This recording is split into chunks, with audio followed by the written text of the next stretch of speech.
Cher battant, j'admire vos efforts. Un battant n'abandonne jamais est votre devise. J'aime votre façon optimiste de voir les choses, car avant tout, comme dirait François Guizot, le monde appartient aux optimistes, les pessimistes ne sont que des spectateurs. Vous avez cette capacité à surmonter les obstacles de la vie, soyez-en fiers. C'est une qualité que vous possédez étant donné que la vie n'est pas un long fleuve tranquille. Je sais, vos parcours diffèrent les uns les autres, mais il n'empêche que, quand vous voulez quelque chose, vous n'hésitez pas à mouiller la chemise pour l'obtenir. Quand vous tombez, vous vous relevez, et même quand le poids sur vos épaules s'alourdit, vous tenez bon. Quelle mentalité de fer! Malheureusement, cela ne reste pas sans conséquences. Durant votre parcours, il y a eu beaucoup de remises en question, de doutes, d'envie de tout lâcher, d'hésitation, et tout cela laisse des séquelles. Séquelles que vous avez toujours su tirer à votre avantage. Les douleurs d'hier ont fait votre force aujourd'hui. Dommage qu'il n'y ait pas plus de gens comme vous. Vous qui êtes toujours là à mettre en œuvre votre volonté, à user de patience pour poursuivre une action malgré les difficultés et à rester ferme dans une résolution, une opinion ou une attitude. Le travail paie et vous avez pu constater que la persévérance aussi. Peu importe qu'il y ait des gens qui ne croient pas en vous, peu importe qu'il y ait des gens qui vous mettent des bâtons dans les roues, ne désespérez jamais car nous savons que vous êtes des battants. En espérant que vous puissiez toujours concrétiser vos projets. Bien à vous. Avant de poursuivre, aimez cette vidéo et abonnez-vous à la chaîne pour voir plus de contenu. Chers travailleurs acharnés, un proverbe dit « Le travail acharné paie demain, la paresse est récompensée aujourd'hui. J'aime votre détermination. Pour moi, être un travailleur acharné est une des plus belles qualités chez une personne. C'est sans aucun doute ce qui apporte le succès dans nos vies, nos communautés et nos nations. Peu importe les messes basses qu'il y a autour de vous, sachez que vous êtes un organe précieux au sein de votre entreprise, organisation ou société, et ce parce que vous êtes productif. J'aime votre manière de toujours accomplir le travail, et ce, de façon efficace. Vous et moi savons que le travail acharné tient toujours ses promesses, c'est pour ça qu'on l'aime. Mais d'où vous vient cette détermination ? Est-ce parce que vous aviez une enfance particulièrement difficile où vous vous êtes livré à vous-même, ce qui fait que vous ayez aujourd'hui une toute autre vision de la vie? Ou simplement parce que vous avez toujours eu des ambitions et faites maintenant le nécessaire pour atteindre vos objectifs? Quoi qu'il en soit, je vous félicite pour vos bienfaits et vous incite à continuer ainsi. Les gens auront toujours besoin de vous dans ce monde. Grâce à vous, vous pouvez offrir à vos enfants l'enfance dont vous aviez rêvé, leur épargner de l'argent afin qu'ils ne manquent de rien, ou même réaliser financièrement certains de leurs projets. À ce niveau, l'image qu'ils auront de vous sera toujours positive, en espérant que la vie puisse continuer à vous sourire, et ce pour toujours. Bien à vous. Vous, élite du monde, sous prétexte que vous occupez des postes importants dans nos sociétés et ne manquez pas d'argent, de quel droit vous sentez-vous supérieur à nous? Bien que vous puissiez profiter de vos richesses sur les peuples, le temps est à la révolution pour les populations d'en bas. Déjà qu'on n'a jamais cru à vos mensonges, et maintenant grâce au soutien d'Internet, on n'hésite plus à le démontrer. Désormais, la voix du peuple commence à s'élever. Vous voilà en train de perdre le contrôle. David est en train de combattre Goliath, et nous savons tous l'issue de ce combat. Vos discours officiels ne sont plus efficaces. On peut tromper une fois 1000 personnes, mais pas 1000 fois la même. On n'a plus confiance en vos politiques. À force d'espérer le changement venant de vous, nous sommes en train de l'imposer. Comme quoi, on n'est jamais mieux servi que par soi-même. En ce qui concerne vos médias, n'en parlons pas. De même pour les banquiers, qui ont toujours été maîtres dans l'art de voler aux pauvres pour redistribuer aux riches. De plus, vous refusez au peuple de s'exprimer.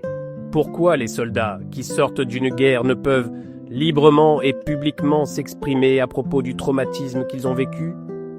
Pourquoi à chaque fois que de simples individus veulent jouir de leur droit à manifester pour tel ou tel fait, quand ça ne vous arrange pas, vous leur refusez ce droit fondamental, ou alors mettez en place une police militarisée, autorisée à dégainer à la moindre contrainte? Les peuples veulent de plus en plus leur autonomie, quitte à réclamer une récession. Cela vous inquiète, n'est-ce pas? Voyant toutes ces évolutions, pour ne pas dire révolution, vous tomber au nez, vous voilà, comme par magie, en train de vouloir que la population mondiale soit divisée par 2 dans le soi-disant but de préserver la planète. Continuez, on y croit tous, à bon entendeur. Chers isolés de la vie, que vous soyez sur un lit d'hôpital, dans une cellule de prison ou dans une profonde dépression, contrairement à ce que vous pouvez penser, on ne vous oublie pas. Il y a et aura toujours une personne qui pense à vous, croyez-moi. La vie n'est pas un long fleuve tranquille et ce n'est pas en appliquant la politique de l'autruche que les choses s'arrangeront. Gardez espoir, dites-vous qu'à chaque jour suffit sa peine et que demain sera un jour meilleur. Beaucoup d'entre vous mènent actuellement une vie difficile, grave maladie, deuils difficiles à gérer, perte d'emploi ou simplement un fort sentiment de solitude. D'autres n'ont plus de vie sociale. À vous tous, je n'ai envie de dire qu'une chose, réveillez-vous. Malgré le flou artistique dans lequel vous êtes en ce moment, vous avez quand même de bonnes choses dans vos vies. Si, je vous assure, faites un bilan sur vous et votre vie.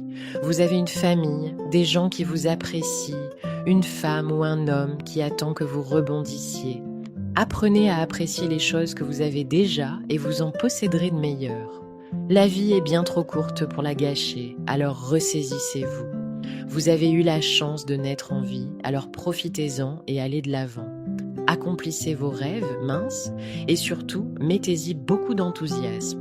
Un proverbe dit « Si tu continues à faire ce que tu as toujours fait, tu continueras à être ce que tu as toujours été et obtiendras ce que tu as toujours obtenu. » Sa morale est que, à cœur vaillant, rien n'est impossible. Donc faites-moi plaisir, gardez espoir en la vie et investissez sur votre temps libre afin d'améliorer la situation. Pour ceux qui sont en prison, cultivez-vous davantage. Pour ceux qui sont sur un lit d'hôpital, incitez vos proches à vous rendre davantage visite afin de communiquer. Et ceux qui sont dépressifs, sortez, voyez du monde, changez d'horizon. Mais surtout ne restez pas seul, en espérant que votre situation s'améliore. Bien à vous.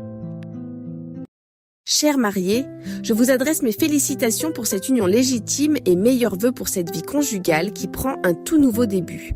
Que cela prenne une forme civile ou religieuse, le mariage est la preuve d'amour la plus noble qui unit 2 personnes. Pour le meilleur et pour le pire, vous voilà dorénavant mariés. Parce que vous vous aimez et n'envisagez pas de passer le reste de vos vies l'un sans l'autre, vous avez décidé de vous marier. Sachez, jeunes mariés, qu'il va falloir désormais vous accrocher sur ce long chemin de bonheur car ce ne sont pas les obstacles qui manqueront.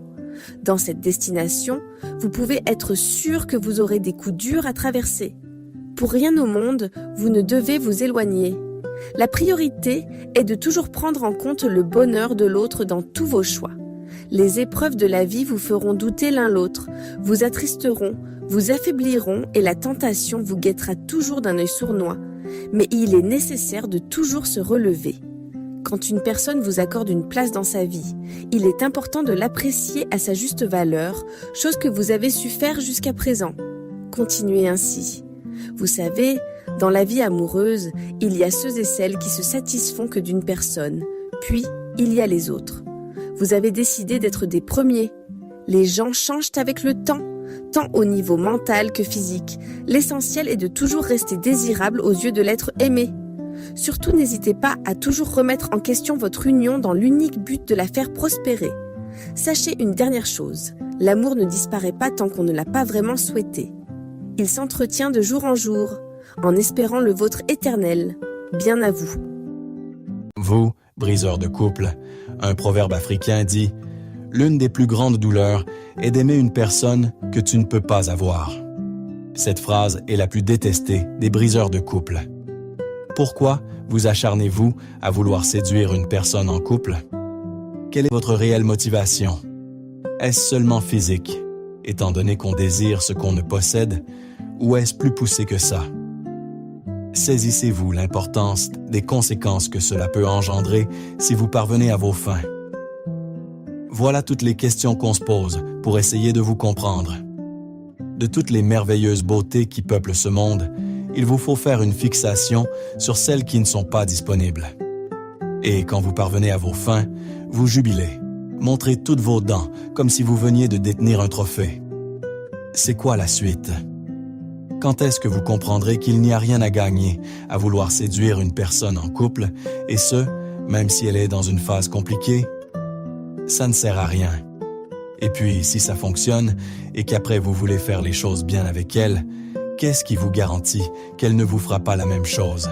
C'est-à-dire être séduite à nouveau par une tierce personne.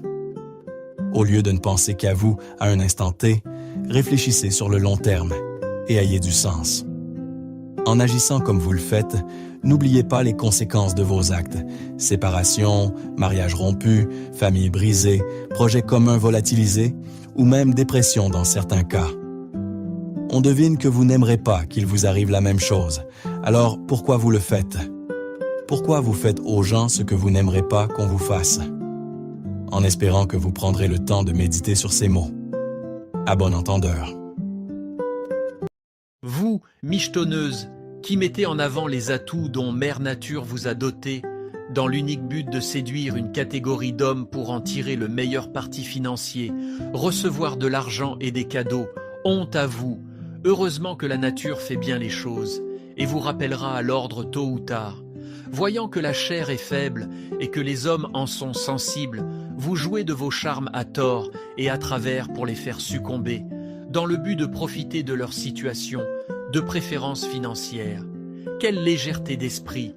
Certaines d'entre vous, si ce n'est toutes, veulent un homme qui puisse dépenser sans compter et qui puisse s'acheter des choses luxueuses alors qu'elles-mêmes n'en ont pas les moyens. D'autres veulent un homme avec de vraies ambitions et des buts dans la vie alors qu'elles-mêmes ne savent pas ce qu'elles veulent concrètement. Tout ce que vous avez, ce sont votre physique qui vous permettra de réussir dans la vie. Votre physique qui vous aidera à pigeonner des hommes afin qu'ils vous entretiennent pour toujours. Votre physique qui attire les hommes mentalement faibles et pousseront à briser des couples ou des familles.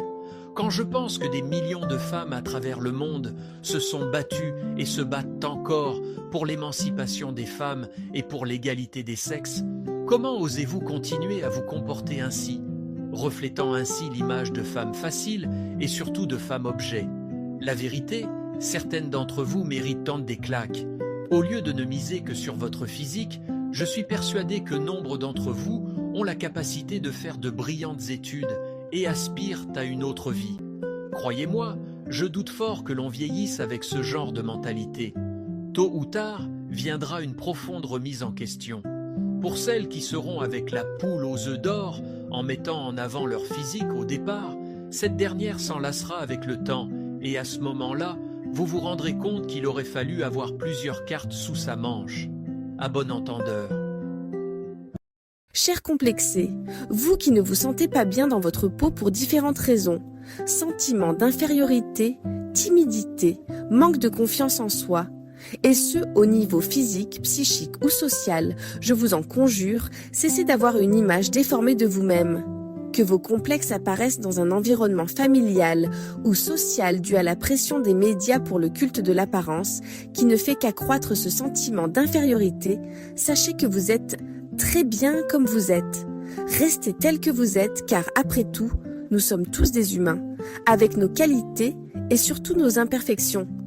Fichez-vous du regard des autres, car tant que vos proches et votre entourage vous acceptent tel que vous êtes, où est le souci en fin de compte?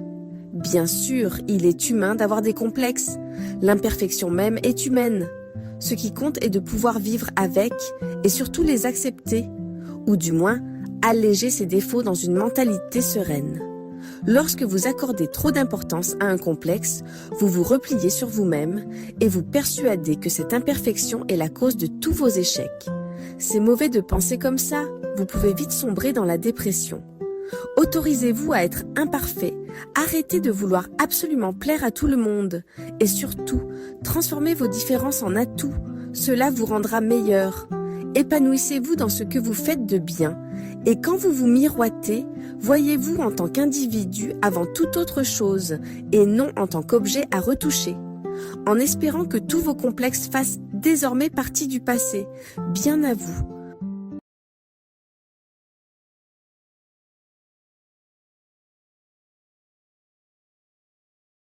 Avant de poursuivre, aimez cette vidéo et abonnez-vous à la chaîne pour voir plus de contenu. Vous, hypocrite, dont les conduites n'expriment pas les pensées du cœur, et avec ce comportement constant par lequel vous exprimez des sentiments, opinions que vous n'avez ou que vous n'approuvez pas, pourquoi ressentez-vous le besoin d'agir ainsi? Même si l'hypocrisie a toujours existé depuis l'apparition de l'espèce humaine, je rêve qu'un jour, ce fléau puisse disparaître à jamais. Sous prétexte qu'une personne de votre entourage a quelque chose que vous n'ayez encore, tout est bon pour l'envier. Vous ne vous dites même pas que tout vient à point à qui sait attendre et qu'un jour, si vous attendez patiemment, votre tour viendra. Non, au lieu de cela, vous vous amusez à parler sur le dos de la personne, quitte à lui causer du tort. Ce n'est pas juste, tout travail mérite salaire, et ce n'est pas en vous comportant ainsi, en enviant discrètement le parcours de l'autre, que tout s'arrangera. Pour ceux qui méprisent le comportement d'une personne officieusement, mais qui lui font croire qu'ils l'approuvent officiellement, vous êtes aussi concernés. La plupart d'entre vous agissent ainsi sans se rendre compte des conséquences de vos actes. À cela, laissez-moi vous dire quel type de conséquences il peut y avoir en ayant ce comportement. Premièrement, vous n'êtes pas objectif avec votre cible. Au lieu de lui donner de bons conseils, votre aveuglement vous poussera à faire l'inverse. Deuxièmement, votre comportement peut lui porter atteinte. Pour finir, pour ceux qui se feront prendre au final, vous devrez prendre votre courage à deux mains et justifier de vos actes ouvertement. Pour toutes les personnes qui vivent actuellement cette situation, sincèrement, efforcez-vous à passer au-dessus de ça et dites-vous humblement qu'un jour, votre tour viendra. Pour les autres types d'hypocrites, efforcez-vous d'être sincère avec l'autre si vous êtes obligé de le côtoyer, sinon rompez le contact, à bon entendeur. Vous, confident, à qui l'on fait part de nos pensées les plus intimes, des pensées d'amour et de haine, de joie et de peine, ou simplement de nos réflexions. De quel droit vous croyez-vous au-dessus de nous? Comme l'être humain est sociable par nature, il faut reconnaître que vous êtes utile dans la société. Grâce à vous, on soulage nos pensées. Tout homme a besoin d'exprimer ses pensées. Le souci vient du fait qu'à force de se confier à vous, et sachant pertinemment qu'on vous a accordé une place dans nos vies, nombre d'entre vous ne l'apprécient guère à sa juste valeur et finissent par en abuser. Comme à chaque confidence, vous en apprenez toujours plus sur nous.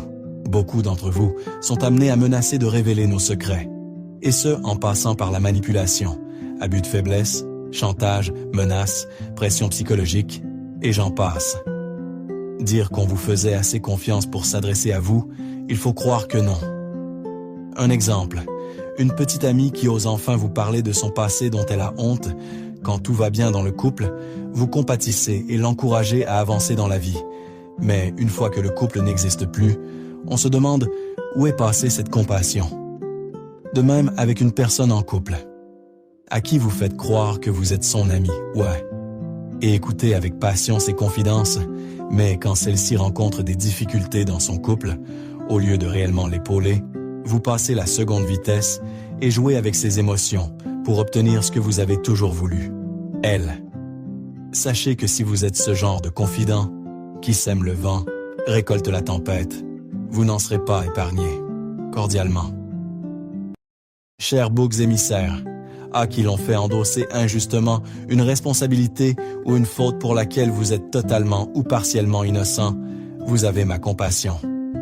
Les gens s'acharnent sur vous pour se déculpabiliser de leurs propres fautes ou de leurs échecs, chose totalement inadmissible. Dans son ouvrage « Le bouc émissaire », paru en 1982, l'anthropologue René Girard tend à démontrer que les causes qui expliquent cette attitude offensive que les gens ont sur vous sont les suivantes. Dans un premier temps, les gens éprouvent un désir mimétique à l'égard des autres, c'est-à-dire qu'ils désirent imiter ce que les autres désirent ou posséder ce qu'ils possèdent. De ce désir mimétique surgit une violence généralisée. Les individus voyant qu'ils ne peuvent obtenir ce que les autres ont se voient naître en eux une certaine rivalité, voire de la violence. Le seul moyen de se satisfaire de ce désir mimétique. Enfin, pour remédier à ce chaos destructeur, il a fallu aux hommes trouver un bouc émissaire, seul rempart contre cette violence, transformant ainsi le tous contre tous en tous contre un. Quoi qu'il en soit, cela n'est pas une excuse, surtout quand on part du principe que nul ne doit être condamné pour les fautes qu'il n'a pas commises. Alors, boucs émissaires, insurgez-vous car ce n'est pas juste. Des boucs émissaires, il y en a toujours eu, et ce partout, dans toutes les communautés, sociétés, religions et j'en passe. Alors l'heure est venue, mesdames et messieurs, de se lever contre vos oppresseurs, peu importe le prix. J'aimerais terminer cette lettre avec la très juste citation d'Amélie Nothomb. C'est drôle, ce besoin qu'ont les gens d'accuser les autres d'avoir gâché leur existence, alors qu'ils y parviennent eux-mêmes sans l'aide de quiconque. Bien à vous. Vous, traîtres, qui abandonnez, livrez à leurs ennemis une personne ou un groupe d'individus qui comptaient sur vous ou trompaient leur confiance. Honte à vous. De toutes les souffrances qu'un être humain puisse subir, la trahison est sans doute l'une de celles qui laissent les cicatrices les plus profondes. Vous laissez à l'autre la désillusion totale, la perte de confiance, la fin d'une relation, le deuil des rêves et de projets que vous aviez ensemble.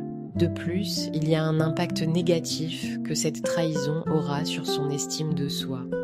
Entre en jeu la critique sévère que l'être trahi porte envers lui-même par rapport à son manque de jugement, les remises en question, la peine et la colère en alternance. Suite à cela, les personnes trahies deviennent alors extrêmement observatrices et ont un regard éveillé, intense. Je doute fort que vous adorerez vous retrouver dans cette situation. Alors, pourquoi faire aux autres ce que vous n'aimerez pas qu'on vous fasse, vous, adepte du double discours? Heureusement qu'il est possible de guérir de cette blessure, même si cela ne veut pas dire que la trahison n'a jamais eu lieu. Ça veut tout simplement dire qu'elle ne contrôle plus notre vie. Se dire qu'absolument tout arrive pour notre plus grand bien permet de voir les déceptions et les trahisons d'une autre façon et de positiver. Il vaut mieux voir les choses de manière optimiste que pessimiste et soyez sûr d'une chose, traître, vos actes ne resteront pas sans conséquences. La trahison retombe toujours sur le traître, à bon entendeur. Chers parents, heureux d'un très joyeux événement, vous voilà maintenant parents et responsables d'un petit bout de chou, fruit de votre amour. Mes félicitations. Désormais, il vous faudra élever ce garnement en lui inculquant une bonne éducation et les valeurs de la vie. Tâche facile à dire, mais pas facile à faire. Parce que vous vous aimez et aviez pour projet d'avoir un enfant, il va falloir maintenant l'accompagner au moins dans ses 18 premières années de vie. La responsabilité parentale, selon le philosophe Hans Jonas, recouvre tous les aspects de la vie de l'enfant, de la simple existence jusqu'aux intérêts les plus élevés. Elle s'exprime d'abord du point de vue corporel, ensuite de l'éducation dans un sens général. Même si ce dernier vous déçoit, et ce au plus haut point, car Dieu seul sait à quel point les enfants peuvent décevoir leurs parents, il ne vous faut surtout pas oublier ces fondamentaux. L'enfant, quoi qu'il advienne dans sa vie, aura toujours besoin d'une figure paternelle et d'une figure maternelle, et ce sont aux parents, en toute légitimité, à qui revient ce rôle. Il est donc important d'en saisir l'importance. Même si avec le temps, il s'avère que vous n'êtes plus en couple, laissez à chacun le droit de jouir de ce rôle. Montrez à votre protégé que vous serez toujours à ses côtés et qu'il pourra toujours compter sur vous. Il appréciera et vous aura à cœur durant toute son existence. Il est triste de constater que beaucoup de parents ne saisissent vraiment pas la chance qu'ils ont d'être père ou mère. C'est regrettable. Bonne chance pour l'avenir, bien à vous. Avant de poursuivre, aimez cette vidéo et abonnez-vous à la chaîne pour voir plus de contenu. Vous, infidèle, qui manquez de fidélité et de respect à un engagement, vous me décevez. On dirait que vous n'avez pas d'éthique. Quoi que vous puissiez dire sur l'infidélité pour vous justifier, cela n'en est et n'en sera jamais moins que de l'infidélité. Et avec l'ère d'Internet et des applications de rencontres, sa tentation n'a jamais été aussi forte, tant bien pour les hommes que pour les femmes. En d'autres termes, ce n'est pas la solution pour résoudre quoi que ce soit, que le problème vienne de vous ou de votre relation. Vous, infidèle, l'êtes souvent pour fuir la réalité. Ainsi, vous niez avoir quelque chose à régler avec vous-même, tel qu'un problème de libido, un problème d'engagement, ou une faille narcissique qui fait que vous ressentez le besoin de recevoir beaucoup d'amour. L'infidélité est même un leurre. Qu'on réfléchisse bien. Comment, en allant voir à l'extérieur du couple, pourrait-on régler ce qui ne va pas au sein du couple ? De plus, depuis ces dernières années, l'infidélité est devenue un culte ayant pour lui plusieurs disciples. D'ailleurs, son nombre ne cesse d'augmenter et sa propagande de se propager. En plus d'applications de rencontres de base, il y a maintenant l'apparition d'applications de rencontres spécialisées dans l'adultère. Des forfaits à l'heure sont de plus en plus proposés par les hôtels et on assiste à de nouveaux métiers liés à ça, tels que les créateurs d'alibis pour ne citer que. Non mais sérieux, où va le monde ? On dirait que la fidélité fait partie d'une époque dépassée et que les fidèles, les vrais, sont en voie de disparition, voire passés de mode. Vous ne vous rendez vraiment pas compte du mal que vous causerez à votre partenaire une fois qu'il ou elle l'apprendra, et qui plus est, a mis beaucoup d'espoir en vous. Égoïste, voilà ce que vous êtes, ni plus ni moins, à bon entendeur. Chers rêveurs, dans un monde de plus en plus trépidant, ne laissant plus place à la rêverie, vous voilà en train de constater que votre mode de vie est désormais bouleversé. Paradoxalement, un monde sans rêve est un monde qui ne tourne plus. Alors, pourquoi la société veut-elle vous mettre à l'écart, ne souhaitant plus, dans bien des cas, que vous réalisez vos rêves? Le rêve s'exprime par opposition à la réalité. De ce fait, il caractérise la représentation idéale de ce que chacun souhaite et veut peut-être réaliser. En quelque sorte, il nous stimule, car l'être humain par nature ne se satisfait pas de ce qu'il est et de ce qu'il a. Il enrichit donc les possibles. Qu'est-ce qui vous bloque alors? Est-ce les moyens, le courage de franchir le pas ou simplement la peur que votre projet n'aboutisse pas? Souvenez-vous toujours que tout ce que vous voyez autour de vous, hormis les choses naturelles, s'est construit autour d'une idée, et donc était dans l'imaginaire d'une personne qui a su la mener à terme. Arrêtez donc de sans cesse vous inventer d'excuses et foncez. Réalisez ce que vous avez toujours voulu réaliser. Dites-vous que si par malheur vous n'y arrivez pas jusqu'au bout, l'expérience n'en sera que belle. Méditez sur le très sage conseil d'Oscar Wilde qui dit, et je cite, « Il faut toujours viser la lune, car même en cas d'échec, on atterrit dans les étoiles. » Fin de citation. N'ayez plus peur, ni de vos capacités, ni d'éventuels obstacles que vous rencontrerez. Une victoire sans combat, est-il vraiment une victoire? Vous connaissez la réponse. Quoi qu'il en soit, réalisez toujours vos rêves, car il vaut mieux passer sa vie à vivre ses rêves plutôt que de la rêver. En espérant que vos rêves puissent devenir réalité. Bien à vous. Chers orphelins, dont l'enfance a été fortement perturbée par le décès d'un ou des deux parents, vous voilà désormais privés de l'amour essentiel d'un être cher. Cela fait partie des épreuves de la vie, malheureusement. Sachez que même si plus rien ne sera comme avant, tant que vous serez en vie, l'esprit de l'être aimé disparu demeurera à jamais en vous. Celui-ci vous soutiendra dans toutes vos démarches et surtout dans les autres moments difficiles que vous vivrez. Gardez espoir en la vie. Cette épreuve ne doit pas pourrir votre existence. Vous ne devez pas entrer dans une longue dépression ou bien croire que vous êtes l'enfant le plus malheureux au monde, privé du contact d'un parent. Sachez que les étoiles apparaissent toujours la nuit, même dans l'obscurité la plus totale. Je sais, vous êtes orphelin, vous ne saisissez pas vraiment ce qui vous arrive, parfois même ne cherchez pas à comprendre, mais plus le temps passe, plus vous chercherez des réponses sur ce qui s'est passé. De plus, certains d'entre vous auront la chance d'être recueillis par un entourage bienveillant, d'autres auront la bénédiction d'être adoptés et accueillis par une famille aimante. Pour les autres, je m'adresse à ceux qui passeront le reste de leur minorité d'âge dans un orphelinat ou en famille d'accueil miteuse.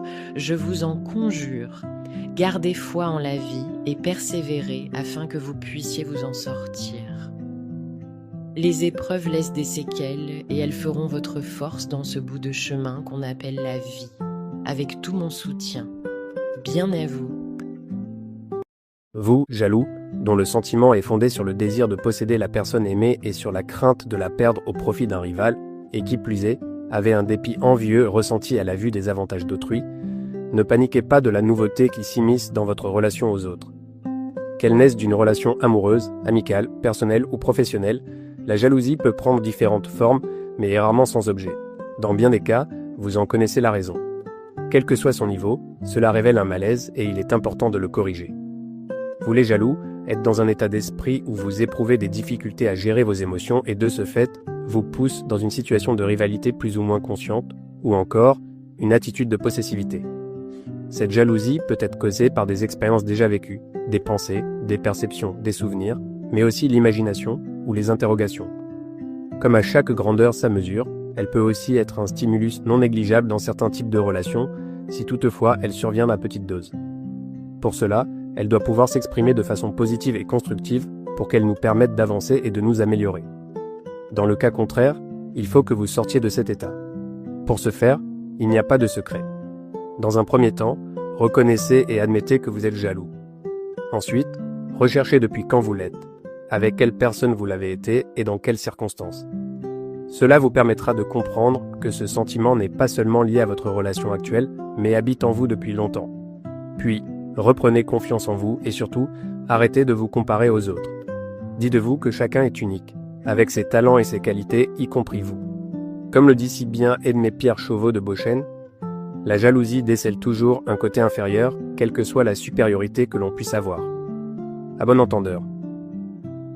Chers honnêtes gens, dans ce monde de plus en plus corrompu et abject, je tiens à vous dire que votre présence est appréciable, car, de nos jours, l'honnêteté est une qualité en voie de disparition. Vous êtes conforme à une morale socialement reconnue. Fidèles à vos obligations, à vos engagements, vous ne cherchez pas à tromper, quitte à souvent en payer le prix. Quand William Shakespeare dit, et je cite, « Tout honnête que soit, il n'est jamais bon d'apporter de fâcheuses nouvelles. Les mauvaises nouvelles, laissez-les s'annoncer elles-mêmes à l'instant qu'elles nous touchent. » Fin de citation, vous n'en avez que faire.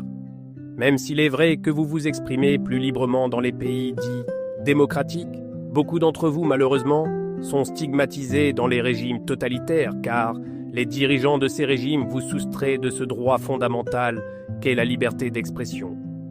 Dès lors que vous parlez trop pour dénoncer des injustices, surtout quand vous êtes de plus en plus écoutés, ils ne lésinent pas sur les moyens pour vous réduire au silence. Quel drame!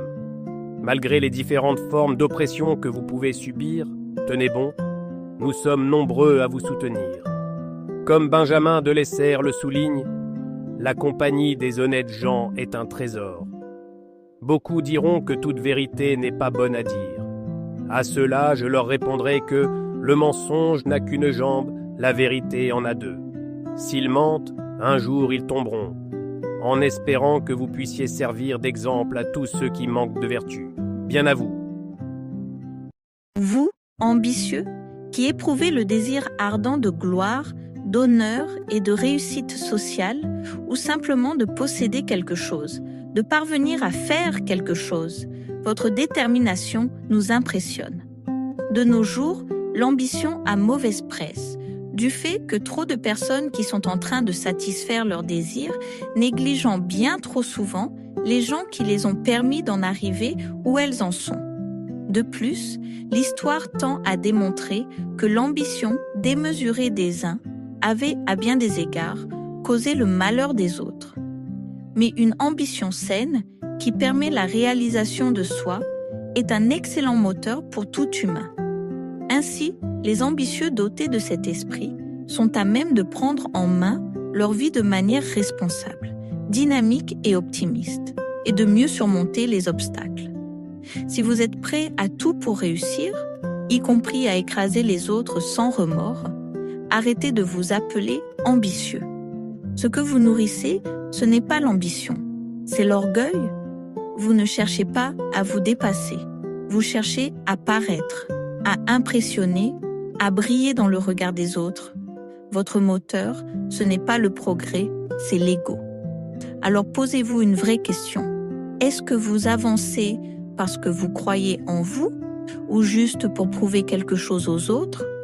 Parce que tant que vous jouerez ce jeu-là, vous ne serez pas libre, vous serez esclave du regard qu'on porte sur vous.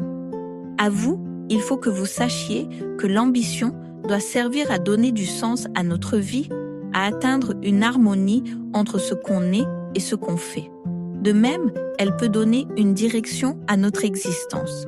C'est donc un élément à prendre en compte si l'on veut personnellement s'améliorer et non s'exhiber. En espérant que vous prendrez en considération ces mots, à bon entendeur. Cher indécis, vous qui avez souvent pour habitude de ne pas être décidé, résolu ou décisif, il serait temps de vous réveiller. Vous avez tout ce qu'il faut pour avancer, mais vous choisissez l'immobilisme. On s'étend à essayer de vous comprendre, mais on a du mal à vous suivre. Pourquoi en fin de compte vous ne parvenez pas à trancher, c'est-à-dire à opter pour le préférable, à prendre un parti? Qu'est-ce qui, au fond, vous freine le plus? Est-ce la peur de l'échec, la peur de faire le mauvais choix, la peur de vous imposer aux autres, la peur de la frustration liée au renoncement, un trop grand perfectionnisme ou autre chose? De toute façon, rien ne sert de vous poser toutes ces questions, vous seriez indécis dans vos réponses. Ce qu'il faut savoir sur l'indécision est que, quand les doutes sont permanents, ils vous empêchent d'avancer, favorisent l'inaction, la passivité, le statu quo, la perte de temps, l'inefficacité et empêchent aussi de saisir les bonnes opportunités. Alors la question est, comment vous en sortir de ce cercle infernal? Le plus simple est de faire quelque chose, tout sauf ruminer votre détresse et tourner en rond. De plus, vous devez vous persuader que n'importe quelle décision que vous prendrez sera meilleure que celle qui consiste à n'en prendre aucune. Même une décision imparfaite vous fera avancer. Et si vous vous rendez compte plus tard qu'elle n'était pas la bonne, vous aurez toujours le pouvoir de changer de direction. Ayez donc l'esprit ferme et résolu. Celui qui donne priorité constante dans la conduite de ses actions, à l'unité du sujet agissant et à la fidélité résolue de ses propres décisions. Bien à vous! Avant de poursuivre, aimez cette vidéo et abonnez-vous à la chaîne pour voir plus de contenu. Chère famille, que vous soyez une famille nucléaire, nombreuse, recomposée, monoparentale, de cœur ou dite traditionnelle, non seulement vous représentez l'unité de base de la société, mais aussi le principal lieu d'éducation et de solidarité. La famille est censée représenter tout le soutien dont aucun autre individu en dehors de ce cadre ne peut nous apporter, tant la solidarité et l'altruisme qui en découlent sont puissants. Bien sûr, les membres d'une famille ne s'entendent pas forcément tous, mais lorsque celle-ci traverse des moments difficiles, en général, les liens ont tendance à se ressouder. Il ne faut pas oublier que même si les liens du sang ont une place importante dans la conception traditionnelle de la famille, ils ne sont pas les seuls à compter. Ce sont souvent les personnes qui nous entourent au quotidien, qu'il s'agisse de membres d'une famille dite classique ou de proches avec qui l'on a grandi, partagé des moments forts et qui ont contribué à notre éducation ou à notre culture, qui façonnent réellement notre idée de la famille. C'est pour cela que, pour certains, des amis de longue date peuvent être perçus comme de véritables frères ou sœurs. À l'inverse, un père biologique peut très bien ne pas faire partie, émotionnellement ou affectivement, de ce que l'on considère comme sa famille. Sachez, chère famille, petite ou grande, chacune de vous a ses richesses, grâce aux liens tissés par ses membres. Bien à vous. Vous, leader, que vous soyez dans la politique ou dans une toute autre organisation, vous avez un rôle important à jouer. Votre influence sur le groupe ou le peuple vous octroie cette légitimité. De plus, vous avez cette capacité à fédérer et à mobiliser les énergies autour d'une action collective. Sachez en faire bon usage, car nombre d'entre vous ne respectez pas vos engagements. Combien de fois des populations ont été déçues de leurs dirigeants? Combien d'entre vous ont été absorbés par des jeux de pouvoir? Vous étiez pour la plupart honnêtes lors de vos débuts, promettant monts et merveilles, et surtout, le changement. Triste est de constater que très peu le sont encore aujourd'hui. Triste est de s'apercevoir que tout homme qui a du pouvoir est porté à en abuser, telle une prophétie de Montesquieu. Vous pouvez cacher au groupe ou au peuple vos méprisables intentions, Mais sachez que cela ne se fera pas sans conséquence. Tôt ou tard, viendra l'heure de l'addition. L'histoire l'a trop souvent démontré, et ce, depuis la nuit des temps. Combien de leaders de ce monde ont été évincés de leurs fonctions? De Napoléon Bonaparte à Hosni Moubarak, en passant par Adolf Hitler, le nombre n'est plus quantifiable.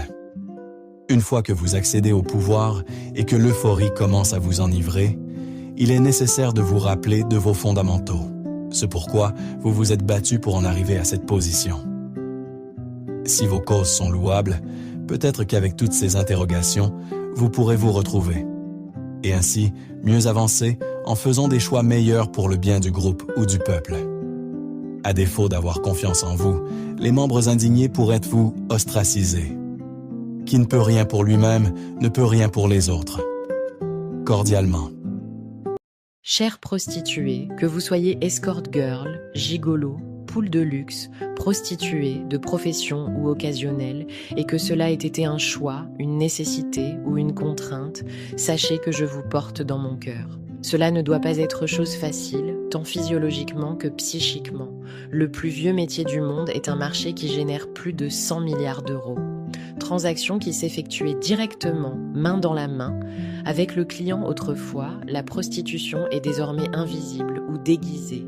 Invisible dans le sens où elle touche tous les milieux et déguisée car, depuis l'arrivée d'Internet, elle s'est aussi mondialisée, faisant accroître le nombre de réseaux criminels.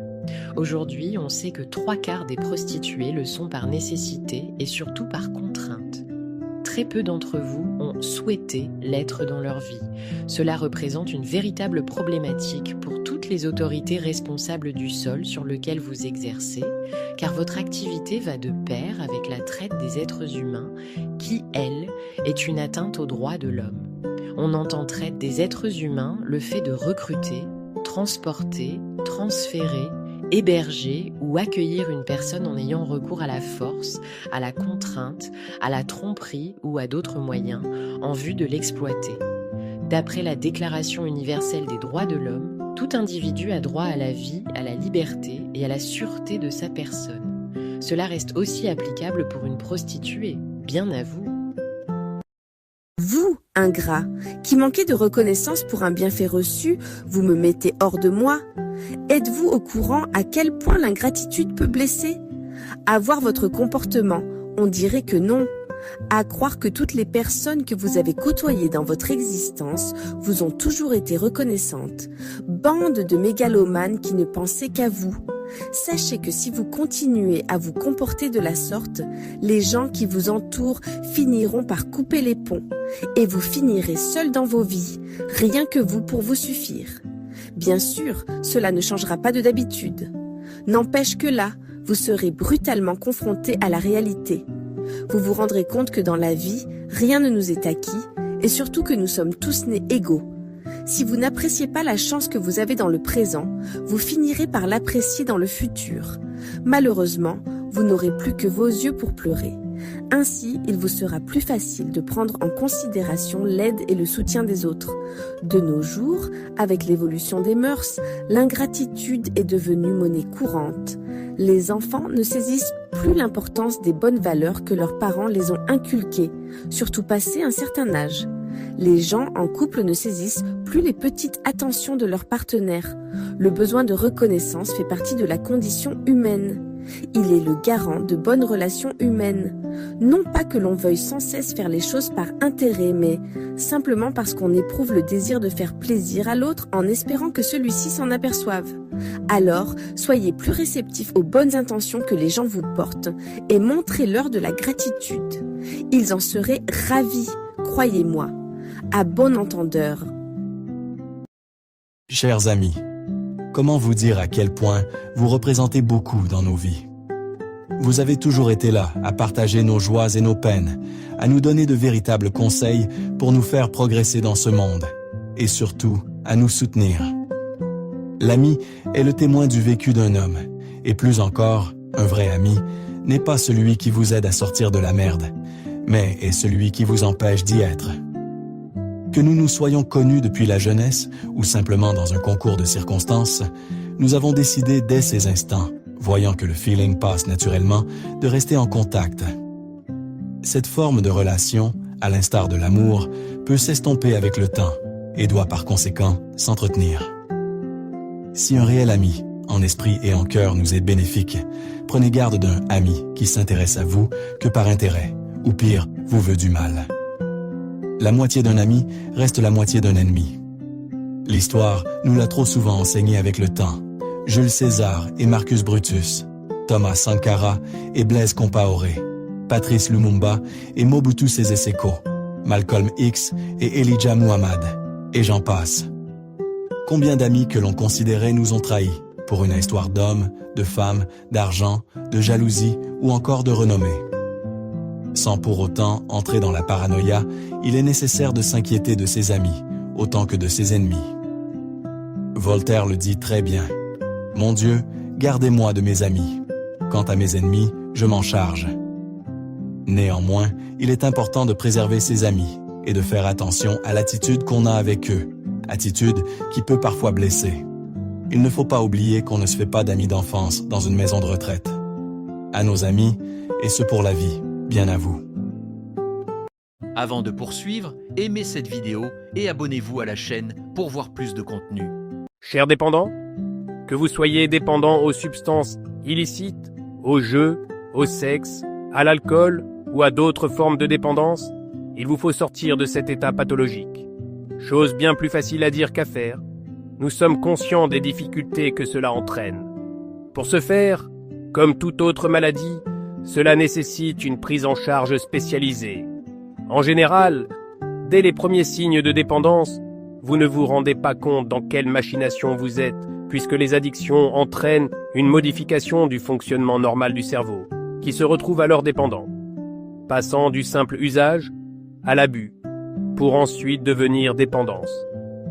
La dépendance est à la fois votre bol d'air, votre équilibre, la raison de votre bonheur et en même temps votre pire ennemi et la raison de vos souffrances. Vous devez absolument en parler à votre entourage et ce, le plus tôt possible afin d'éviter que le sujet ne devienne un tabou plus tard.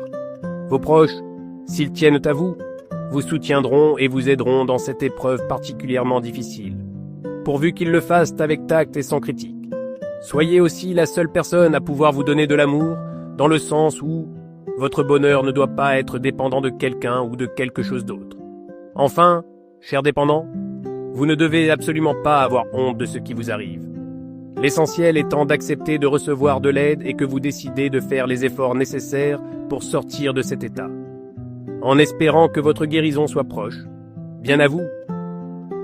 Vous, commère, dont la bouche ne cesse de colporter des nouvelles partout, qu'elles soient exactes ou fausses, c'est fou de constater à quel point vous êtes bavarde et à l'affût de tous les racontards.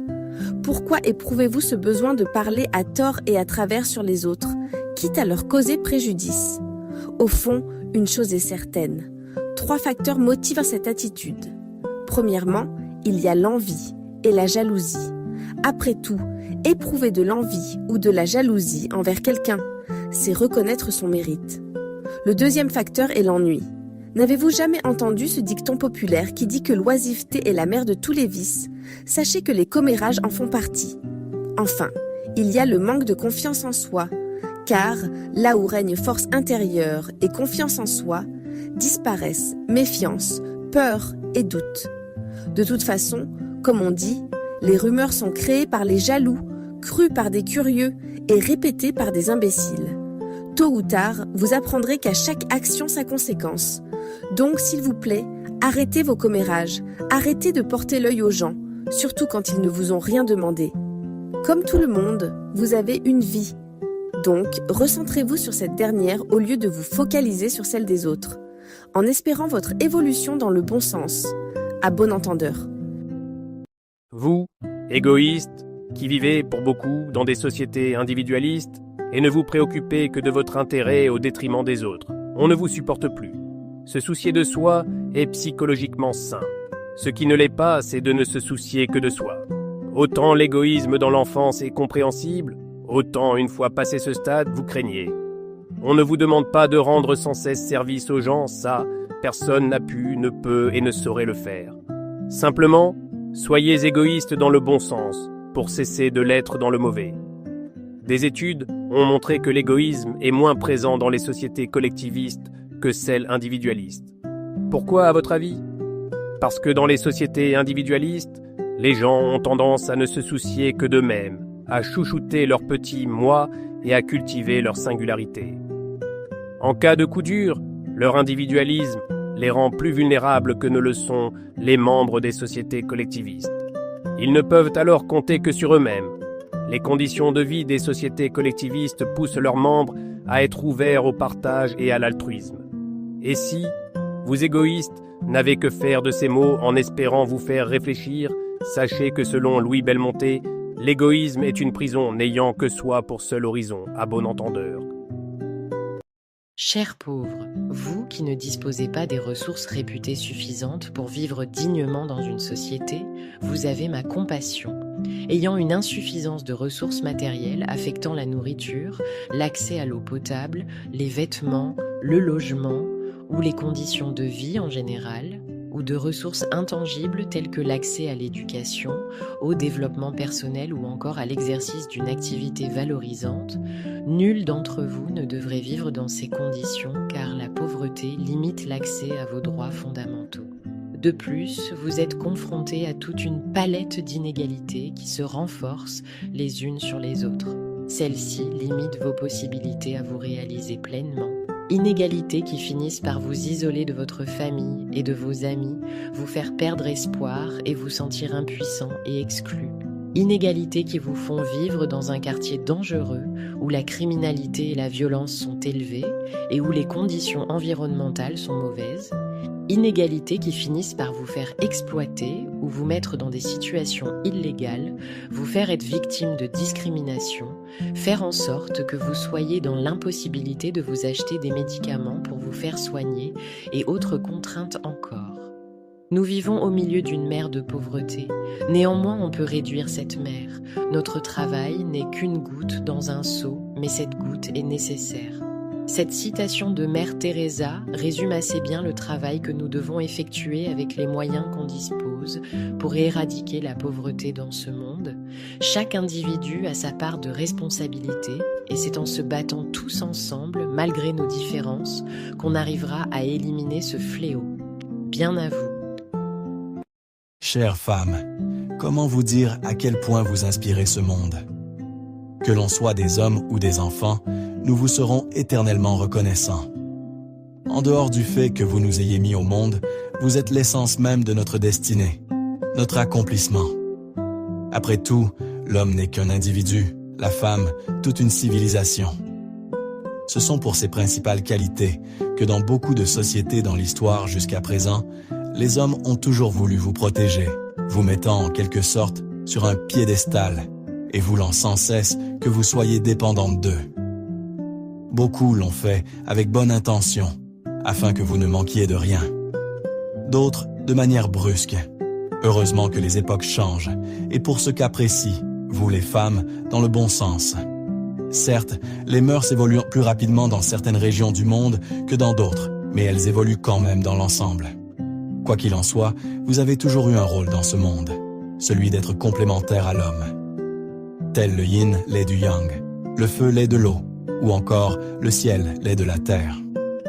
Et c'est à ce juste titre que les hommes doivent définitivement l'assimiler. Qu'ils arrêtent de vous voir d'un œil supérieur, mais qu'ils s'interrogent plutôt à quelle est cette chose en plus qu'ils peuvent vous apporter que vous n'ayez déjà. C'est en ayant ce genre de pensée que les mentalités bougeront fortement. J'invite tous les hommes à vous devoir plus de respect s'ils ne l'ont pas. S'il y en a qui se considèrent sexistes ou misogynes, nul doute qu'ils restent ignorants. Encore heureux que l'ignorance ne soit pas une fatalité. Bien à vous. Vous, papa, qui pensez qu'il suffit d'engrosser une femme pour s'approprier la qualité de père, vous craignez ? Être père aujourd'hui ne représente plus rien pour beaucoup d'hommes, n'assumant plus ou pas du tout leurs responsabilités. Le rôle du père est de permettre la maturation individuelle de son enfant et d'être ce tiers séparateur qui impose des limites dans la relation mère-enfant. Relation qui est l'essence même du maternage. Ainsi, il le pousse à acquérir le statut d'adulte mature. Ce statut l'aidera à être une personne sexuée, autonome, ayant intégré la loi commune et capable d'assumer des responsabilités dans sa vie. Le père, avec l'appui de la mère, doit accompagner l'enfant dans sa construction psychique, son développement personnel et lui inculquer une éducation. Pour ceux qui préfèrent laisser cette place à une autre personne parce qu'ils n'ont simplement pas ou plus de temps à accorder à leur protégé, à cela je répondrai que même si on peut pallier à son absence, on ne remplace jamais le père. Votre absence aura toujours des effets dans la formation de sa personnalité. Donner la vie est un don de Dieu que vous avez reçu. Trop de gens dans ce monde n'ont eu cette chance et seraient prêts à tout pour l'avoir. Demandez à ceux qui sont passés par la voie de l'adoption. Croyez-moi qu'ils auraient tant aimé être le père biologique de leurs enfants, ces enfants qu'ils chérissent de tout leur amour. Alors messieurs, je vous invite à vous réveiller et à vous porter responsable de vos enfants, peu importe la situation dans laquelle vous êtes. À bon entendeur. Vous, les sectes, que vos membres adhèrent à une même doctrine religieuse ou philosophique et soient en rupture avec les croyances et les valeurs du reste de la société. Vos croyances et votre comportement sont jugés obscurs ou malveillants pour cette dernière. Beaucoup de personnes vous pointent du doigt. Elles ont raison de le faire. De nombreuses études démontrent que pléthore de vos responsables adoptent comme comportement le refus des lois, exercent des voies de fait, accomplissent des détournements, font de l'abus de confiance et des escroqueries, appliquent des mauvais traitements, incitent à la haine et maintes choses encore. Franchement, vous ne vous rendez pas compte dans quelles souffrances peuvent être les proches de vos membres qui, eux, font tout leur nécessaire pour qu'ils y en sortent. Chose difficile à faire, car vous leur avez soit bien endoctrinés, soit fait peur au point qu'ils ne peuvent vous quitter, sous peine de représailles. Comme si cela ne suffisait pas, les membres lambda ne vous sont pas si intéressants que ça. Non, tout ce dont il vous faut désormais, c'est de lobotomiser des personnes assez connues afin qu'elles deviennent des futurs membres bien fidèles. L'idée est qu'elles parlent de vous et répandent vos bienfaits à un large public. Par la même occasion, vous leur soutirez le plus d'argent possible. Des exemples, il y en a à l'appel. La Kabbale avec Madonna, la Scientologie avec Tom Cruise ou encore la Nation de l'Islam avec Malcolm X, pour ne citer que. Alors secte, disparaissez de nos vies car vous êtes néfaste à l'homme, contrairement à ce que vous vous efforcez de faire croire à vos membres. À bon entendeur. Avant de poursuivre, aimez cette vidéo et abonnez-vous à la chaîne pour voir plus de contenu. Chers anticonformistes, vous qui vous opposez aux usages établis et aux traditions, je vous admire. Il est de votre droit de refuser d'être celui qu'il convient d'être. Malheureusement, beaucoup d'entre vous, sous prétexte que vous ne vous conformez pas au modèle édicté par la majorité, sont stigmatisés. C'est injuste. Dans ce monde où le conformisme favorise l'intégration sociale, l'anticonformisme est souvent source de méfiance, d'hostilité, voire d'exclusion de la part des représentants de la norme et de l'ordre. Il a même été qualifié de maladie mentale selon le DSM-5, qui est le manuel diagnostique et statistique des troubles mentaux. On aura tout entendu. Alors soyez fiers pour ce que vous êtes, surtout si vous vous battez pour une cause que vous jugez juste. Pour ceux qui sont contre le fait qu'il y ait des gens prêts à dépenser des sommes faramineuses par vanité, tandis que, dans les quatre coins de ce monde, certains meurent de faim, continuez à le revendiquer. De même pour ceux qui refusent d'entrer dans l'ère numérique parce que cette façon de vivre ne leur correspond pas. Il y a des individus de toutes parts qui vous écoutent et partagent votre opinion. Rien n'est plus noble que de se battre pour des idéaux que l'on considère justes, quitte à y perdre la vie. Ne doutez jamais de vous et acceptez-vous tel que vous êtes. Vous êtes de ces individus qui n'accordent pas d'importance à ce que les gens peuvent penser. Vous n'avez pas peur de dire les choses. Vous faites ce que vous voulez, quand vous voulez, quitte à en subir les conséquences. Vous n'avez pas peur de défendre vos idées et à en débattre. Vous connaissez vos limites et surtout, vous vous fiez toujours à votre libre arbitre et cela en toutes circonstances. Ne baissez pas les bras. Bien à vous. Vous, hommes, dans une société de plus en plus imprégnée par la théorie du genre, difficile aujourd'hui de savoir ce qu'est un homme, un vrai, malgré la vision archaïque que le monde a de lui. Certes, un homme, c'est le contraire d'une femme. Mais n'oubliez pas qu'il est aussi le contraire d'un garçon. On ne naît pas homme, on le devient, et devenir un homme, c'est abandonner les traits de caractère d'un enfant. Donc plus vous remplacez les façons enfantines de penser, de parler et d'agir par des façons d'adultes de penser, de parler et d'agir, plus vous vous montrez homme. Pour ceux qui ont des idées reçues qui datent de Mathusalem, vous pouvez les oublier. Être un homme, c'est aussi avoir une personnalité, c'est-à-dire s'assumer en tant qu'être vivant, ayant des désirs, des valeurs, des buts et des préférences. Il n'a pas à les justifier à quiconque. De plus, c'est assumer ses choix et ses décisions. Si un enfant se cache derrière la jupe de sa mère lorsqu'il fait une erreur, l'homme se tient debout devant sa mère, prenant de plein fouet les conséquences, parfois dures et tranchantes, pour la protéger. Il doit agir et non parler, et faire ce qui doit être fait. Les qualités qui complètent son profil sont qu'il doit être prêt à échouer, car il s'éduque plus dans les échecs que dans les succès. Il a confiance en lui, car son attitude exprime qui il est. Il n'a pas peur de s'exprimer en amour, il est prêt à affronter ses peurs, il sait honorer la masculinité des autres hommes, il accepte la responsabilité des relations qu'il engage dans sa vie, et il n'a pas peur d'assumer sa sexualité. À un moment, homme, il faut cesser de jouer les moutons égarés, mais prendre le contrôle de vos vies. C'est-à-dire, décider ce que vous voulez, ce que vous aimez, qui vous êtes et où vous voulez aller. À partir de là, vous cessez d'être un adolescent et devenez un homme, cordialement.